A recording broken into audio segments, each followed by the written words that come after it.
जी तुमच्यासमोर झाकी येते त्याच्या मागे काय मेहनत असेल हे असं मला दाखवणार आहे.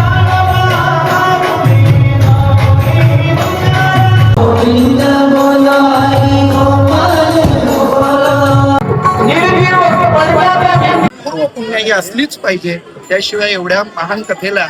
मित्रांनो, आजच्या पात्राची सुरुवात इथूनच होते. नमस्कार मंडळी, कसे आहात? मजेत ना? तर मजेतच राहा. मी क्षितिज टंबुलकर पुन्हा एकदा स्वागत करतो आपल्या हक्काच्या वडनाडाच्या नवीन ब्लॉगमध्ये.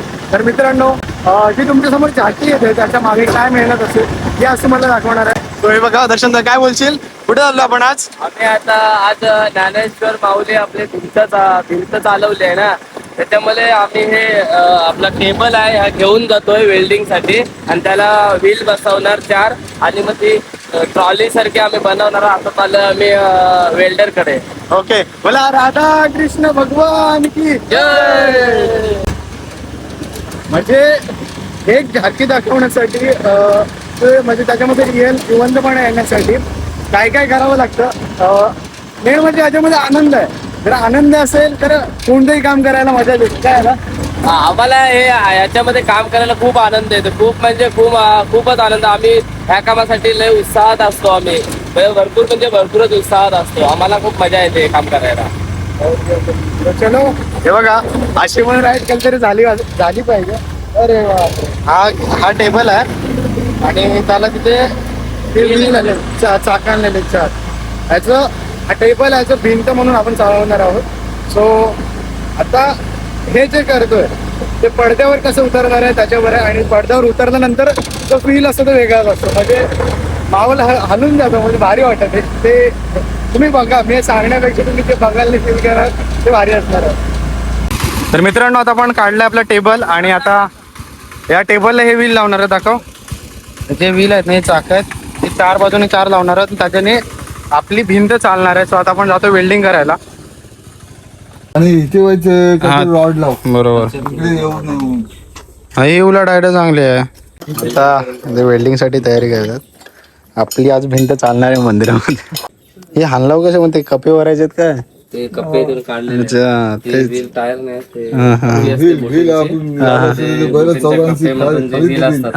मध्ये व्हील ते आपलं कप्पेचं लूज करून काढला आहे.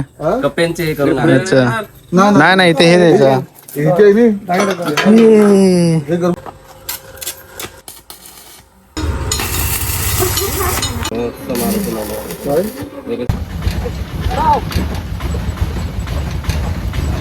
फायनली आमचा तयार झाला आहे सेट. मी लोखंडाचं वेल्डरवाल्याकडनं वेल्डिंग करून आणले व्हीलला. चाका आम्ही पहिल्यांदा बसून बघितलो ताकी जे बसणार आहे, जे भूमिका करणार आहे त्यांना तकलीफ होऊ नये म्हणून आम्ही पहिल्यांदा बसून बघितलो, त्याची ट्रायल घेतली. आणि आता आम्ही फायनली तुम्हाला तर सिटीत जाऊ दाखवतो. ओके, तर आता दादाने सांगितलं आपण आता वेल्डिंग करून जातोय. म्हणजे कुठे आंबोली झालेलं ना? आंबोली झालेलो. आणि वेल्डिंग करून ते 4 चाका पण लावून घेतले. दादाने वगैरे टेस्टिंग पण केली आहे, कारण पुढे जाऊन प्रॉब्लेम नको म्हणून. सो चलो, तुम्हाला मी दाखवतो. डायरेक्ट नंतर दाखवतो सेटवर. हा आजचा जो एपिसोड सुद्धा खूप भारी असणार आहे, कारण आजच्या ब्लॉगमध्ये साक्षात भिंत चालणार आहे.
परब्रह्मच जन्माला आलं का काय, ब्रह्मदेवच जन्माला आले का काय, त्या लेकराला पाहून एवढा माय बापा आनंद झाला सगळ्यांना. नावच चांगदेव त्यांचं ठेवण्यात आहे. तर मित्रांनो, मी आता आलोय ड्रेसिंग रूम मध्ये आणि याच्या आधी मी कथा ऐकत होतो आणि खूप सुंदर अशी कथा चालू होती आणि मी बसले तिथून माझं मनच नव्हतं निघत, म्हणजे मनच होत नव्हतं की इकडे ड्रेसिंग रूम मध्ये यावं, कारण एवढं सुंदर कथा चालू होती. पण तेवढ्यात मला म्हणजे मोबाईल बघितला की टाइम झालाय, आपल्याला यावं लागेल. आता पात्र निघतील आपली झाकीसाठी. सो मी तुम्हाला दाखवतो होतं की पात्र कसे रेडी झालेत. आणि आजचा जो भाग आहे तो म्हणजे ज्ञानेश्वर माऊली भिंत चालवणार आहेत आणि पुढे काय होणार आहे ते खूप इंटरेस्टिंग असणार आहे. सो व्हिडिओच्या सोबत आता आपण जाऊयात पात्र बघायला. हाय हाय हाय कर हाय कर हाय चिरू भाई. वाघाचा आवाज कसा मांजरीसारखा. हा गेस करा शेवट, मला सांगा कमेंट करून कोण आहे हा वाघ. तू कोण आहेस? सोपनदेव. सोपनदेव. आज ज्ञानेश्वर माऊली इकडे आहेत. त्याला सांगितलं निवृत्ती महाराज. हवे व्हायचं अजून काय 1400 वर्ष जगलोस तू, लक्षात ठेव. अरे मग काय 1400 वर्ष. का जगलो ते विचारलाच नाही, बायको नव्हती म्हणून जगलो. हे बघा वहिनी काय बोलतायत, सरळ सरळ टोमणे. हा. आणि इथे आहे मुक्ताई. मुक्ताईला मेकअप चालू आहे इथे, म्हणजे अजून मेकअप बाकी आहे तुझा? बाकी बाकी खूप सारं बाकी आहे. ओके. असावा कसं गाणं कसं? कविता बोलते. हा कर कर कर कर कर.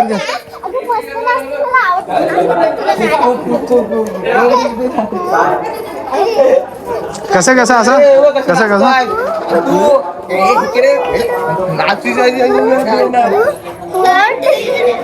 एप्रिल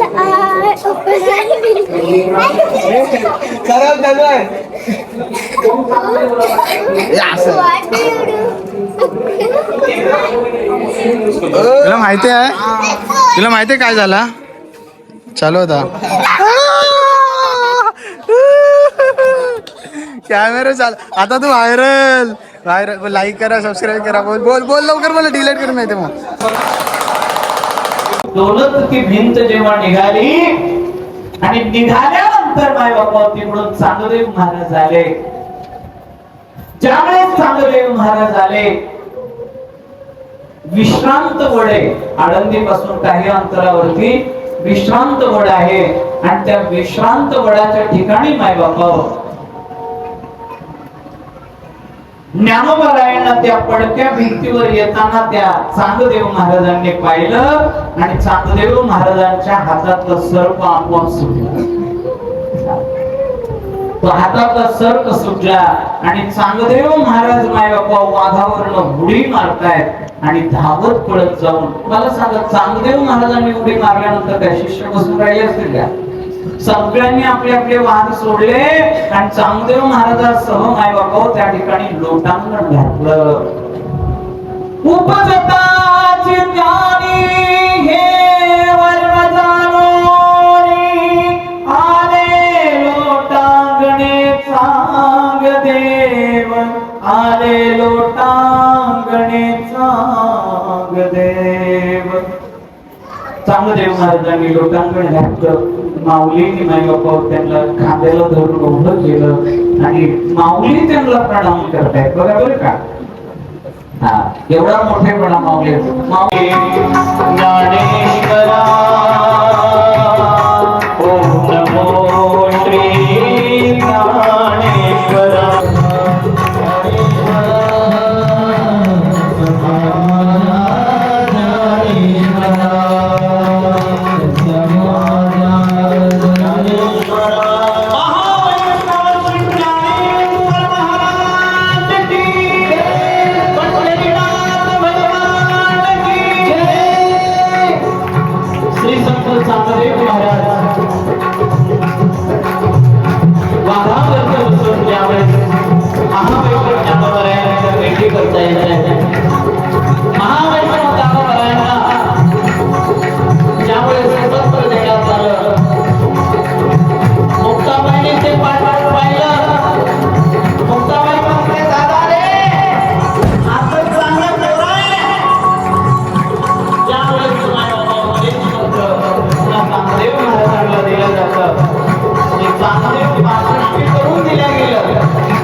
बिहारी की मेरी जगदुल्ला मुरारी की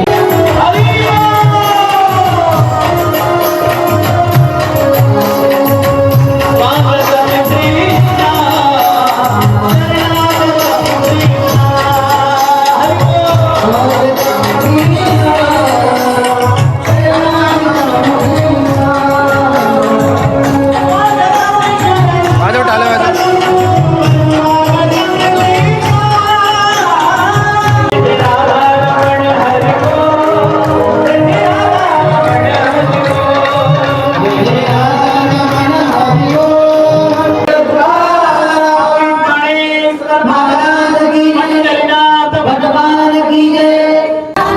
कोण आहे कसं गावं लागलं असं मस्ती करत ना.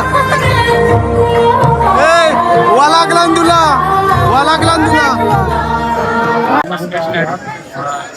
तुमचं आपल्या गावामध्ये सहर्ष स्वागत.